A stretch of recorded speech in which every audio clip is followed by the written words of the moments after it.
ಆನಂದಪುರದ ಸರ್ಕಾರಿ ಸಮುದಾಯ ಆರೋಗ್ಯ ಕೇಂದ್ರದ ಎದುರು ಮಾರ್ಚ್ 2ರಂದು ಅನಿರ್ದಿಷ್ಟಾವಧಿ ಧರಣಿ ನಡೆಸಲಾಗುವುದು ಎಂದು ಮಾಜಿ ಜಿಲ್ಲಾ ಪಂಚಾಯತ್ ಸದಸ್ಯ ರತ್ನಾಕರ ವನಗೋಡ್ ಎಚ್ಚರಿಕೆ ನೀಡಿರುತ್ತಾರೆ. ರಾಜ್ಯ ಸರ್ಕಾರದ ಆದೇಶದಂತೆ ಸಮುದಾಯ ಆರೋಗ್ಯ ಕೇಂದ್ರಗಳಲ್ಲಿ ಇರುವಂತಹ ತಜ್ಞ ವೈದ್ಯರನ್ನ ತಾಲೂಕು ಹೆಡ್ ಕ್ವಾರ್ಟರ್ಸ್ಗಳಿಗೆ ಕಳುಹಿಸುತ್ತಿರುವುದು ವಿಷಾದನೀಯ. ಸಮುದಾಯ ಆರೋಗ್ಯ ಕೇಂದ್ರಗಳನ್ನು ಉನ್ನತೀಕರಿಸಿದ ಪ್ರಾಥಮಿಕ ಆರೋಗ್ಯ ಕೇಂದ್ರ ಮಾಡುತ್ತಿರುವುದನ್ನು ವಿರೋಧಿಸಿ ಇದೇ ಬರುವ ಮಾರ್ಚ್ 2ರಂದು ಅನಿರ್ದಿಷ್ಟಾವಧಿ ಧರಣಿ ನಡೆಸಲಾಗುತ್ತದೆ ಎಂದು ಮಾತನಾಡಿದರು. ಸಮುದಾಯ ಆರೋಗ್ಯ ಕೇಂದ್ರದಲ್ಲಿ ವಿಶೇಷ ತಜ್ಞ ವೈದ್ಯರಿಲ್ಲದಿದ್ದರೆ ಆರೋಗ್ಯ ಕೇಂದ್ರಗಳಿಗೆ ಬೆಲೆ ಇಲ್ಲದಂತಾಗುತ್ತದೆ. ವಿಶೇಷ ತಜ್ಞ ವೈದ್ಯರು ಸಮುದಾಯ ಆರೋಗ್ಯ ಕೇಂದ್ರಗಳ ಹೋಬಳಿ ಕೇಂದ್ರಗಳಲ್ಲಿ ಇರಲೇಬೇಕು ಎಂದು ಮಾತನಾಡಿದರು. ಇನ್ನು ಕ್ಷೇತ್ರದ ಶಾಸಕರು ತಾಲೂಕಿನ ಸಾರ್ವಜನಿಕ ತೊಂದರೆ ಸಮಸ್ಯೆಗಳ ಬಗ್ಗೆ ಗಮನ ಹರಿಸುತ್ತಿಲ್ಲ. ಶಾಸಕರು ಕೇವಲ ಪ್ರೆಸ್ ಮೀಟ್ಗಳಲ್ಲಿ ಮಾತ್ರ ತಾಲೂಕಿನ ಅಭಿವೃದ್ಧಿ ಆಗಿದೆ ಎನ್ನುತ್ತಾರೆ ಬಿಟ್ಟರೆ ಯಾವುದೇ ಕಾರಣಕ್ಕೂ ತಾಲೂಕು ಅಭಿವೃದ್ಧಿ ಆಗಿಲ್ಲ ಎಂದು ಮಾತನಾಡಿದರು.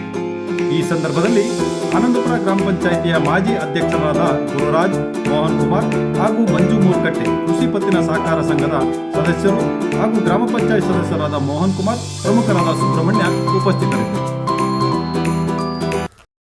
ಸರ್ಕಾರದವರು, ಆರೋಗ್ಯ ಇಲಾಖೆಯವರು ಈ ರೀತಿಯಲ್ಲಿರೋಂಥ ಸಮುದಾಯ ಆರೋಗ್ಯ ಕೇಂದ್ರದಲ್ಲಿರೋಂಥ ಎಲ್ಲ ತಜ್ಞರು ಡಾಕ್ಟರ್ಗಳನ್ನ ಹೆಡ್ ಕ್ವಾರ್ಟರ್ ಹಾಕೋದು ಎಷ್ಟು ಮಟ್ಟಿಗೆ ಸರಿ ಇದು? ಇದ್ರನ್ನ ನಾವು ಖಂಡನೆ ಮಾಡ್ತೀವಿ.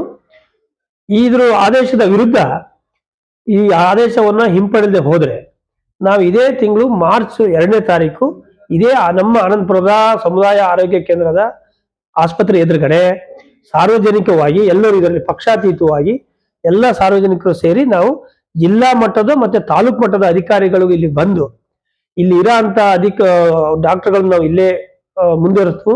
ಮತ್ತೆ ಇನ್ನು ಹೆಚ್ಚಿನ ಡಾಕ್ಟರ್ಗಳನ್ನ ಏನು ಇಲ್ಲಿ ಈ ಸಮುದಾಯ ಆರೋಗ್ಯ ಕೇಂದ್ರಕ್ಕೆ ಎಷ್ಟು ಪೋಸ್ಟಿಂಗ್ ಇದಾವೆ ಡಾಕ್ಟರ್ಗಳು, ಅಷ್ಟು ಪೋಸ್ಟಿಂಗ್ಗಳನ್ನು ಸಹ ನಾವು ಹಾಕ್ತೀವಿ ಅಂತ ಹೇಳಿ ನಮಗೆ ಭರವಸೆ ಕೊಡೋವರೆಗೂ ನಮ್ಮ ಹೋರಾಟ ಮಾರ್ಚ್ 2ನೇ ತಾರೀಕು ಬೆಳಿಗ್ಗೆ 10 ಗಂಟೆಯಿಂದ ಪ್ರಾರಂಭ ಆಗುತ್ತೆ.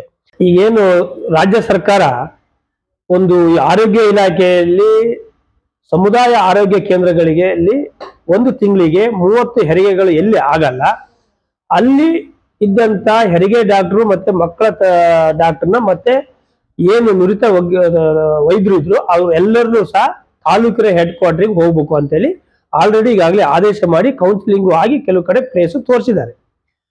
ಆದ್ರೆ ಸರ್ಕಾರದ ಇದೆಲ್ಲ ಒಂದ್ ಕಡೆ ಈ ತೀರ್ಮಾನ ಇದು ಸರಿಯಾದ ತೀರ್ಮಾನ ಅಲ್ಲ.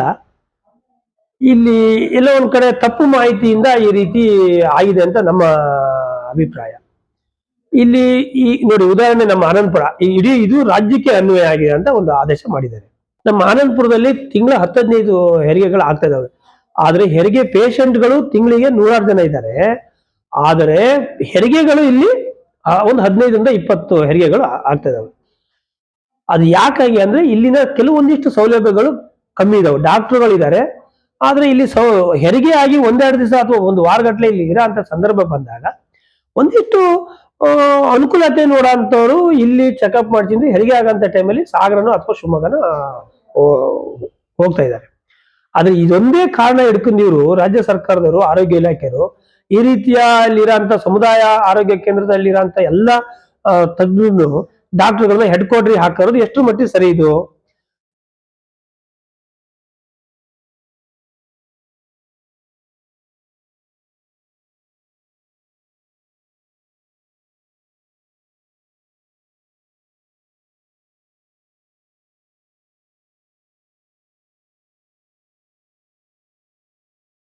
ರೀತಿಯ ಇವತ್ತಿನ ಕಾಯಿಲೆಗಳು ಜನರಿಗೆ ದಿನ ದಿನ ಹೋದಾಗಿನೂ ಕಾಯಿಲೆಗಳು ಜಾಸ್ತಿ ಆಗ್ತದವೆ.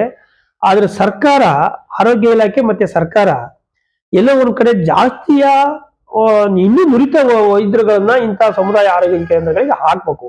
ಈಗ ನೋಡಿ, ಇಲ್ಲಿ ಇರೋರು MS MD ಮಾಡಿದಂತ ಇದ್ರು, ಇನ್ನು MCH ಮಾಡಿದಂತ ಸೂಪರ್ ಸ್ಪೆಷಾಲಿಟಿ ಮಾಡಿದಂತ ಡಾಕ್ಟರ್ಗಳನ್ನ ಹಾಕ್ಬೇಕು.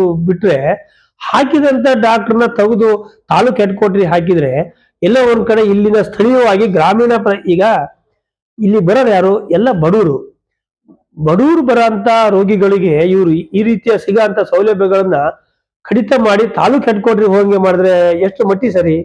ಇದು ಎಲ್ಲ ಒಂದ್ ಕಡೆ ತಾಲೂಕ್ ಹೆಡ್ ಕ್ವಾರ್ಟರ್ ಹೋಗ್ಬೇಕು ಅಂದ್ರೆ ಕನಿಷ್ಠ ಯಾವುದೋ ಬಾರ್ಡರ್ ಅಲ್ಲಿ ಇದ್ರೆ 75 ಕಿಲೋಮೀಟರ್ ಆಗುತ್ತೆ. ಈ ಸಾಗರ ಹೋಗ್ಬೇಕು ಅಂದ್ರೆ ನಮಗೆ ಡ್ಯಾಮ್ ಹೌಸ್ರಿಂದ ಹೋಗ್ಬೇಕು ಅಂದ್ರೆ 75 ಕಿಲೋಮೀಟರ್ ಬೇಕು.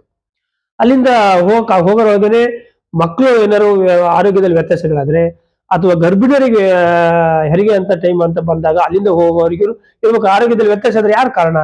ಹಾಗಾಗಿ ಇವೆಲ್ಲವನ್ನೂ ಸಹ ಗಮನದಲ್ಲಿಟ್ಟು ಸರ್ಕಾರ ತಕ್ಷಣ ಈ ಆದೇಶವನ್ನು ವಾಪಸ್ ಪಡಿಬೇಕು.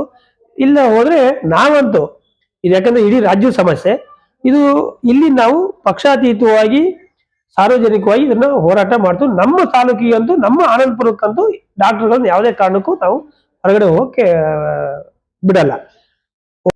ಈಗ ಇದ್ರನ್ನೆಲ್ಲ ಹೋರಾಟ ಮಾಡೋ ಈಗ ಅನಿವಾರ್ಯ. ಈ ನಮ್ಮ ಸಾಗರ ಸ್ಥಿತಿ ಅಂತ ಹೇಳಕ್ ಬಂದ್ರೆ, ಈಗ ಹಿಂದೆಲ್ಲ ಕಾವಡ್ ತಿಮ್ಮಪ್ಪನವರು, ನಮ್ಮ ಹಾಲಪ್ಪ ಸಾಹೇಬ್ರು ಇಂಥರೆಲ್ಲ ಗೆದ್ದಂತ ಕ್ಷೇತ್ರ. ಇಲ್ಲೆಲ್ಲ ಒಂದ್ ಕಡೆ ಇಡೀ ವಿಧಾನಸಭಾ ಕರ್ನಾಟಕದಲ್ಲಿ ಸಾಗರ ಅಂತ ಬಂದಾಗ ಎಲ್ಲ ವ್ಯವಸ್ಥೆಗಳಿಗೂ, ತಾಲೂಕು ಆಫೀಸು, AC ಆಫೀಸಿಂದ ಹಿಡಿದು, ಆಸ್ಪತ್ರೆಗಳಿಂದ ಹಿಡಿದು, ಎನಿ ಒನ್ ಹಾಸ್ಟೆಲ್ಗಳಿಂದ ಹಿಡಿದು, ಶಿಕ್ಷಣ ವ್ಯವಸ್ಥೆಯಿಂದ ಹಿಡಿದು ಎಲ್ಲವೂ ಸಹ ಇಡೀ ಕರ್ನಾಟಕದಲ್ಲಿ ಸಾಗರ ಮಾದರಿಯಾಗಿತ್ತು. ಅಂತ ವ್ಯವಸ್ಥೆಗಳು ಇದ್ದಂತ ವ್ಯವಸ್ಥೆಗಳನ್ನ ಉಳಿಸ್ಬೇಕಲ್ಲ ನಾವೀಗ. ಹೊಸದಾಗಂತೂ ಮಾಡೋದು ಬೇಡ, ಹೊಸ ವ್ಯವಸ್ಥೆಗಳು ತರಕ್ಕೂ ಆಗಲ್ಲ ಈಗಿನ ಶಾಸಕರಿಗೆ ಅಥವಾ ಈಗಿನ ಇದರಲ್ಲಿ ಆಗಲ್ಲ. ಆದ್ರೆ ಇರೋ ವ್ಯವಸ್ಥೆಗಳನ್ನಾರು ಸಹ ಜನರಿಗೆ ಸರ್ಕಾರ ಸೌಲಭ್ಯ ಮುಟ್ಬೇಕಲ್ಲ. ಅಂತ ಕೆಲಸ ಮಾಡೋ ಯಾರು? ಈ ತಾಲೂಕಿನ ಶಾಸಕರು ಇದನ್ನೆಲ್ಲ ಸರ್ಕಾರ ಗಮನಕ್ಕೆ ತಂದು ಅದನ್ನ ಎಲ್ಲೋ ಒಂದ್ ಕಡೆ ಇಲ್ಲಿ ಅನನುಕೂಲ ಆಗನ್ನ ತಪ್ಪಿಸ್ಬೇಕು. ಆದ್ರೆ ನಮ್ಮ ತಾಲೂಕಿನ ಶಾಸಕರು ಅದು ಯಾವುದೂ ಇಲ್ಲ.